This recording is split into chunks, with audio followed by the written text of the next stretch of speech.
रानीगंज थाने के पुलिस को मिली बड़ी कामयाबी। मंगलवार को रानीगंज थाना प्रभारी विकास दत्त ने एक सर्वदाता सम्मेलन कर इस पूरे मामले की जानकारी दी। उन्होंने बताया कि रानीगंज के ईस्ट कॉलेज पाड़ा के रहने वाले विश्वनाथ बटब्याल, जो कि पेशे से एक पंडित है, 6 तारीख को एक शादी में सम्मिलित होने के लिए बांकुड़ा गए।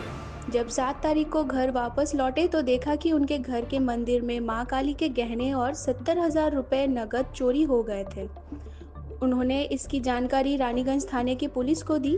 इसके बाद पुलिस ने इस मामले में विकास शर्मा को गिरफ्तार किया। विकास शर्मा से पुलिस ने पूछताछ के बाद चोरी किए गहने और 46,000 नगद बरामद किए हैं, जबकि विश्वनाथ ने 70,000 चोरी होने की बात कही थी।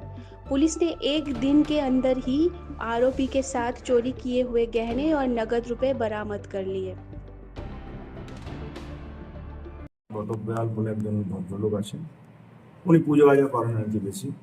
ওনার বাড়ি হচ্ছে ইস্ট কলেজ পাড়া। তো বিশ্বনাথ বটব্যাল বিয়ে দিয়ে বেড়ালো গত এই মাসে 6 তারিখে 6/3/2025 ও বাঁকুড়াতে একটা বিয়ে বাড়িতে গেছিল।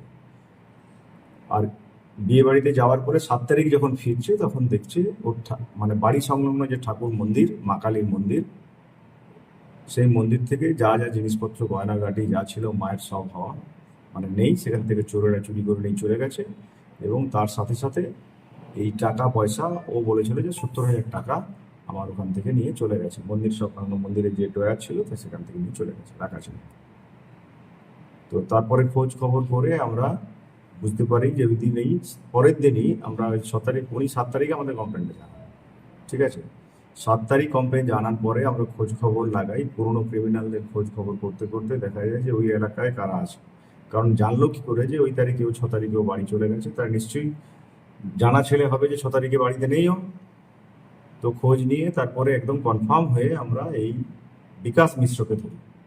বিকাশ মিশ্র টেটিয়াডার নাম, এর আগেও অনেক চুরি কেসে ধরা পড়েছে। বিকাশ শর্মা টেটা, ওকে ধরা হয়। ও তখন স্বীকার করে, হ্যাঁ আমিই করেছি। ওই থাকেনি বলি, বাবা থাকেনি বলে, বাবা মানে ওই লোকটাকে বাবা বলে, ঠাকুর মশাই তো পুজো টুজো করে বলে। কি কি নিয়েছিস? ওর কথা অনুযায়ী 70,000 টাকা চুরি হয়েছিল, প্লাস যে সোনা দানা ওগুলো চুরি হয়েছিল। এই মুকুট, রূপোর মুকুট থেকে শুরু করে যা মায়ের যা যা জিনিসপত্র আছে সেটা শুরু করে ও স্বীকার করে। পরে ওকে আমরা চুরিটা করে প্রথমে স্বীকার করে, তারপরে কিছু বলে না, আমরা কোর্টে পাঠাই। কোর্টে পাঠিয়ে রিমান্ড নেওয়ার পরে ও বলে যে কোথায় কোথায় জিনিসগুলো রেখেছে আমি দেখে দেবো কোথায় রেখেছি। তারপরে ওকে রিমান্ডে নিয়ে 4 দিনের রিমান্ড পাই। 8 তারিখে ফরওয়ার্ড করি, 4 দিনের রিমান্ড পাই। 4 দিনের রিমান্ড পাওয়ার পরে রিমান্ড পিরিয়ডে এই সমস্ত জিনিসপত্র যা চুরি হয়েছিল এক্সেপ্ট টাকা যেটা 70,000 বলেছিল, এর কথা অনুযায়ী আমি 70,000 টাকা পাইনি। আমার কাছে 50,000 টাকা ছিল, না 48,000 টাকা ছিল, আমি 2,000 টাকা খরচা করে ফেলেছি।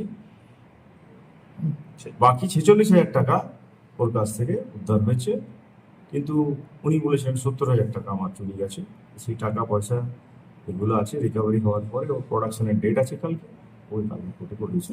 তথ্য কিছুটা সিসিটিভি ফুটেজের মধ্যে ওর মতন চেহারা, প্লাস হচ্ছে এই পুলিশের ইন্টেলিজেন্স ইনপুট। ওখানে যে পুরনো চোর কে ছিল, এর বাড়ি কিন্তু ইনসিডেন্টলি ওই একই পাড়াতে। আবার এই লোকটা, এই ছেলেটি চোরটি ওর বাড়িতে যাতায়াত ছিল, বাড়িতে আছে মাঝে মাঝে যেত আর কি, পাড়ার লোক হয়ে যেমন যায় পুজো আজা করতে গিয়ে যেত, সেগুলো করেছে। এটা হচ্ছে ওর যেহেতু জানা চোর। কোথা থেকে পাওয়া গেল সামগ্রীগুলো? না, বাড়ি থেকে পাওয়া যায় না, জঙ্গলে একটা জায়গা থেকে ও রেখে দিয়েছিল প্লাস্টিকের মধ্যে সবকিছু করে সমস্ত। হ্যাঁ রেখে দিয়েছিল, ধরা পড়ে গেল তো না, এগুলো হয়তো ডিসপোজাল করার তো টাইম পেল না, সেখান থেকে আমরা উদ্ধার করেছি। একজনই ছিল একাই ছিল। রানীগঞ্জ মানে